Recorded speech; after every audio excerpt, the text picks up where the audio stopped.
संपूर्ण रामायण भाग 3 कैकईचे वचन आणि रामांचा वनवास. श्रोत्यांनो, भाग 2 मध्ये आपण पाहिलं की राम आणि सीतेचा विवाह कसा झाला, सर्वांचा आनंद कसा परिपूर्ण झाला आणि अयोध्येकडे परत येताना सर्वांना उज्ज्वल भविष्याची आशा कशी वाटत होती. आता आपण रामायणाच्या त्या टप्प्यावर येतो जिथे आनंदातून अचानक दुःख जन्म घेतं. राम, सीता आणि लक्ष्मण अयोध्येत परतले. संपूर्ण अयोध्या आनंदात बुडून गेली होती. लोक रस्त्यांवर उभे राहून रामांचं स्वागत करत होते. राजा दशरथ अत्यंत आनंदी होते. त्यांना वाटत होतं की आता रामांचा राज्याभिषेक व्हावा आणि राज्य पुढे सुरक्षित हातात जावं. राजा दशरथांनी मंत्रिमंडळाशी चर्चा केली. सर्वांनी एकमताने ठरवलं की राम हे राज्यासाठी योग्य आहेत. त्यामुळे रामांचा युवराज म्हणून राज्याभिषेक करण्याचा निर्णय झाला. ही बातमी अयोध्येत पसरताच सर्वत्र उत्साहाची लाट पसरली. घराघरात दिवे लागले.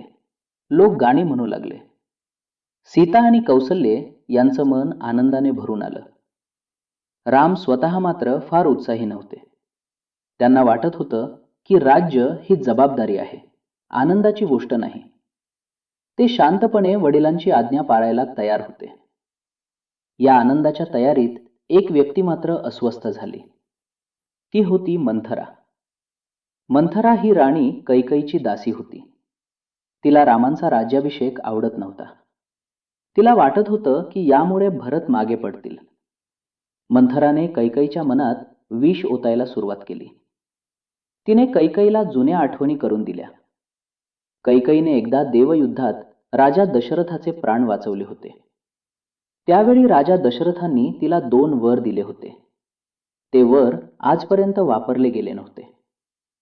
मंथराच्या शब्दांनी कैकईच्या मनात भय निर्माण झालं. तिच्या मनात शंका आली. तिने ठरवलं की हे वर आत्ताच वापरायचे. कैकई रागाने आणि दुःखाने कोपगृहात गेली. तेथे तिने स्वतःला जमिनीवर टाकलं. केस उधळले, दागिने काढून टाकले. राजा दशरथ जेव्हा तिथे आले तेव्हा त्यांनी कैकईला अशी अवस्थेत पाहिलं. त्यांना फार काळजी वाटली.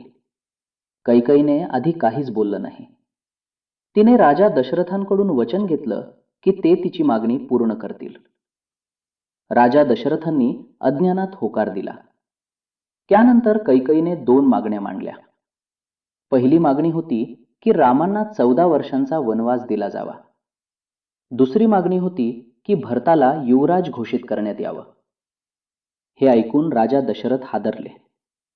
त्यांच्या पायाखालची जमीन सरकली. ते खाली बसले. त्यांना विश्वासच बसत नव्हता. पण वचन दिलं होतं. राजा सत्यावर चालणारा होता. तो वचन मोडू शकत नव्हता. रामांना बोलावण्यात आलं. राम आले. त्यांनी वडिलांची अवस्था पाहिली. कैकईने शांतपणे रामांना 2 वचनांची कथा सांगितली. तिने वनवासाची आज्ञा दिली. राम क्षणभरही विचलित झाले नाहीत. ना रडले, ना प्रश्न विचारले. त्यांनी नम्रपणे मान झुकवली. ते म्हणाले की वडिलांचं वचन पाळणं हेच त्यांचं कर्तव्य आहे. रामांनी त्वरित वनवास स्वीकारला. सीतेनेही म्हटलं की ती पतीबरोबरच जाईल. लक्ष्मणानेही रामांना एकटं सोडणार नसल्याचं सांगितलं. कौसल्येला मोठा आघात बसला. तिने रामांना थांबवण्याचा प्रयत्न केला. पण राम शांत होते. त्यांनी आईला समजावलं. त्यांनी सांगितलं की धर्म आणि कर्तव्य हे सुखापेक्षा मोठं आहे. राम वनवासाला निघाले. केश मोकळे ठेवले. राजवस्त्र काढून टाकली. वनवासी वस्त्र परिधान केली. अयोध्या रडू लागली. लोकांचे डोळे पाणावले. राजा दशरथ राहू शकले नाहीत. रामांच्या विरहाने त्यांचा अंत झाला. राम वनात गेले. पण अयोध्या त्या दिवसापासून उजाड झाली.